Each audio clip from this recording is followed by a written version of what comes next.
Hello everyone, welcome back to my channel and I'm back with another video. So this video starts with me telling you about कि मैं कौन से sample papers को use कर रही हूँ. तो अभी मैंने एडुकार्ट वाले सैम्पल पेपर्स में इन्वेस्ट करा है because you guys wanted me कि मैं कुछ सैम्पल पेपर्स परचेज़ करूँ एंड क्योंकि इसके कुछ स्पेशल फीचर्स थे जिस वजह से मैंने इस बुक को स्पेशली ख़रीदा है. तो तुम्हें इस तरीके का कुछ सेट मिलेगा एंड इसके अंदर 3 चीज़ें मिलेंगी जिन्हें मुझे तुम लोग को बताना है. सबसे पहले ये है वो मेन चीज़ जिसके लिए मैंने इन्हें परचेज़ करा है एंड ये है वो हाइब्रिड क्वालिटी के पेपर्स. ये सबसे ज़्यादा एक्सपेक्टेड सेट ऑफ पेपर्स है. इट इज़ सील्ड एंड इसके अंदर वही आंसर शीट्स एंड उसी पैटर्न में क्वेश्चन पेपर है जो तुम्हें बोर्ड में देखने को मिलेगा. तो ये सबसे बड़ा फीचर था जिसके लिए मैंने ख़रीदा है. प्लस एक सैम्पल पेपर वाली बुक है जिसमें 7 सैम्पल पेपर्स हैं एंड 3 तुमको ये सील्ड पैक मिलेंगे तो टोटल 10 हो जाएंगे.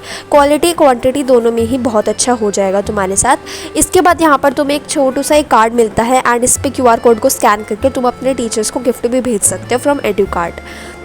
यहाँ पर तुम देख रहे हो सैम्पल पेपर है जो अभी 5 सितंबर को रिलीज़ हुए थे, उनको भी इसमें इंक्लूड किया गया है. तुम कोई भी सब्जेक्ट ले लेना उसमें वो इंक्लूड होगा ही. साथ साथ में यहाँ पर बहुत अच्छा मार्क्स ब्रेकडाउन चार्ट है एंड कुछ एग्जांपल तुम्हें स्क्रीन पर शो हो रहे हैं तो तुम देख सकते हो. बहुत अच्छे से ब्रेकडाउन इन सब चीज़ों का किया हुआ है. प्लस यहाँ पर जो MCQs है उनके लिए भी इतना अच्छा एक्सप्लेनेशन दिया हुआ है that it was totally unexpected that it will also include. तो यहाँ पर मैं दिखाती हूँ. This is overall book. तो जो हाइब्रिड क्वालिटी के पेपर्स है वो तो सील्ड पैक है एंड वो मैं अपने प्री बोर्ड के टाइम पर खोलने वाली हूँ तो वो मैं अभी तुमको डीपली नहीं दिखा सकती बट यहाँ पर मैं तुम्हें बुक दिखा देती हूँ. सबसे पहले यहाँ पर blueprint then time management कैसे करना है तुमको because as you guys already know कि मेरा मैथ्स का पेपर टाइम मैनेजमेंट की वजह से बहुत बेकार गया था. फिर रिविजन मैप्स मिलते हैं एंड सबसे बड़ी चीज़ है ये which is example of how to fill the OMR because मेरे काफ़ी सीनियर से मुझे सजेस्ट करा था ये बुक खरीदने के लिए क्योंकि अगर इससे कुछ हो ना हो बट मेरी OMR की प्रैक्टिस तो हो जाएगी एंड OMR में बच्चे बहुत ज़्यादा तंग हो जाते हैं. So this was all that I really wanted to share. मैं डिस्क्रिप्शन बॉक्स में और कमेंट सेक्शन में लिंक डाल दूँगी. You guys can go check this book also.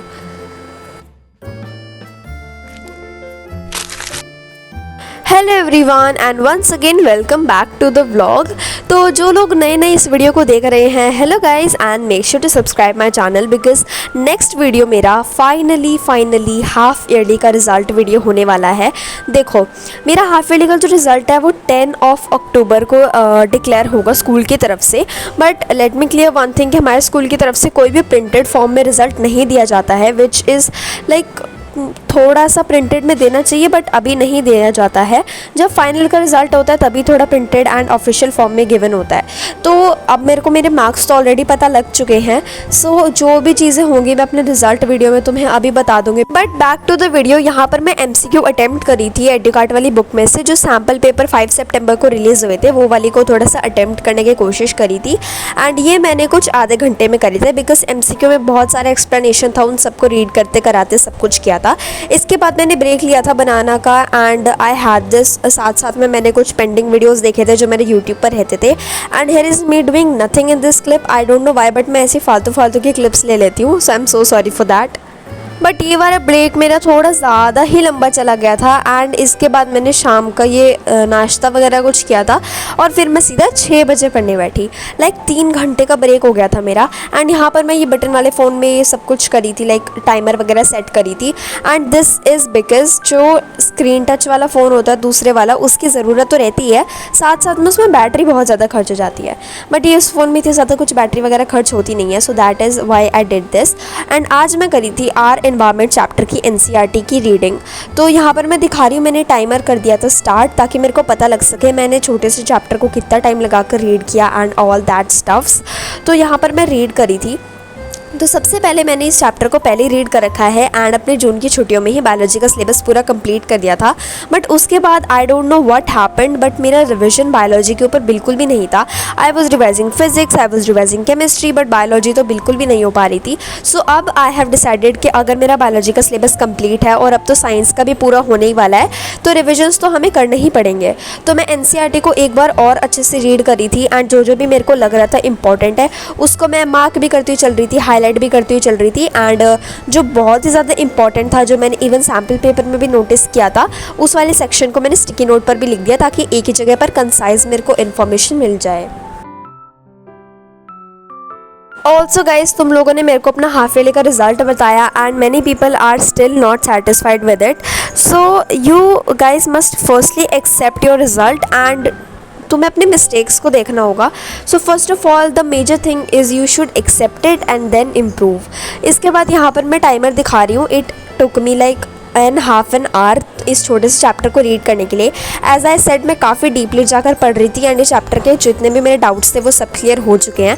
इसके बाद मैंने यहाँ पर chapter 9 which is some applications of trigonometry उसके एग्जाम्पल्स करने स्टार्ट किए थे बिकॉज एनसीईआरटी मैंने ऑलरेडी सॉल्व की हुई है. So I decided to do the examples of it और यहाँ पर मैं वो करी थी. तो इसमें ना मेरा कैमरा का फोकस थोड़ा सही नहीं था तो इसमें बार बार से ना थोड़ी फ्लिकरिंग सी हो रही है and I am extremely sorry for that again. But इसके बाद I was home alone because mummy papa को कहीं जाना था. तो यहाँ तुम देख सकते हो मेरी सेफ्टी गियर्स. इसके बाद it was already 9:30 when I started to study again. और यहाँ पर अब मैं नया चैप्टर लेकर के बैठी हूँ which is mineral and energy resources. तो देखो इस चैप्टर से मेरे को बहुत ज़्यादा डर लग रहा था बट मैं ना अविका दीदी का कोई पुराना वीडियो खोल कर बैठ गई. वो उनके प्री बोर्ड्स के आई गेस टाइम का था, हाँ कुछ वैसे टाइम का था. तो तब उन्होंने ना उस वीडियो में कहा था कि ये चैप्टर बहुत इजी है, थोड़ी ही चीज़ें याद करने के लिए है. एंड आई वाज लाइक अब दीदी ने इजी बोला है तो ये इजी ही होगा. तो अब मैं फटाफट से इस चैप्टर को भी कंप्लीट कर रही हूँ. अभी देखो मैं एनसीईआरटी किसी भी चैप्टर की रीड नहीं करी हूँ. जो मैंने अभी रिसेंटली 3-4 चैप्टर कंप्लीट करे हैं एनसीईआरटी रीड नहीं करी है. I know I must have done that but मैंने नहीं की. तो यहाँ पर मैंने लेक्चर ले लिया था, इतना लेक्चर ले लिया था, इतना रहता है. तो तुम देख लो हेयर आई वाज स्ट्रगलिंग तुम लोग को दिखाने के लिए but it is all it is. तो एनसीईआरटी में बाद में आराम से बैठ कर रीड करना चाहती हूँ. अभी मैं लेक्चर्स वगैरह कंप्लीट करना चाहती हूँ. इसके बाद मैंने लगा रखे थे पीछे गाने एंड मैं हिंदी गाने सुन रही थी. तो देखो हिंदी गाने मैं काफ़ी टाइम के बाद अब कंसिस्टेंटली होकर सुन रही हूँ but yes I was listening. और यहाँ पर कॉम्पिटेंसी बेस्ड वाली बुक में से मैं क्वेश्चंस को अटैम्प्ट करी थी रियल नंबर वाले. तो देखो ज़्यादा क्वेश्चन मैंने करे नहीं थे, जितने हुए उतने करे एंड इसमें ही काफ़ी ज़्यादा टाइम लग गया. इसके बाद ये क्लिप्स नेक्स्ट डे की यानी कि जिस दिन तुम व्लॉग देख रहे हो उस दिन मैं सुबह 5:30 बजे उठ गई थी. बड़ी मुश्किल से उठी थी पर हाँ उठ गई थी. एंड ये सुबह सुबह का मौसम इतना ज़्यादा अच्छा हो रखा था. So let me tell you इसके बाद कोई भी पढ़ाई की क्लिप तो नहीं है इसमें. So I guess I will be ending this video right here. I hope you guys like watching this video. I know बिल्कुल भी प्रोडक्टिव नहीं है बिकॉज काफ़ी सारी जो चीज़ें थी वो मैंने ऑफ कैमरा भी करी थी. What I have decided is now onwards मैं काफ़ी सारी चीज़ें ऑफ कैमरा भी कर लिया करूँगी बिकॉज येस. इसके बाद मैं सुबह सुबह यहाँ पर जा रही थी रस नमकीन बिस्किट ये सब लेने एंड थोड़ा सा रिकॉर्ड भी कर लिया बिकॉज फ़ोन लेके जा रही थी, ऑनलाइन पेमेंट का चक्कर था. So yeah that is it for this video. Thank you so much for watching and bye bye.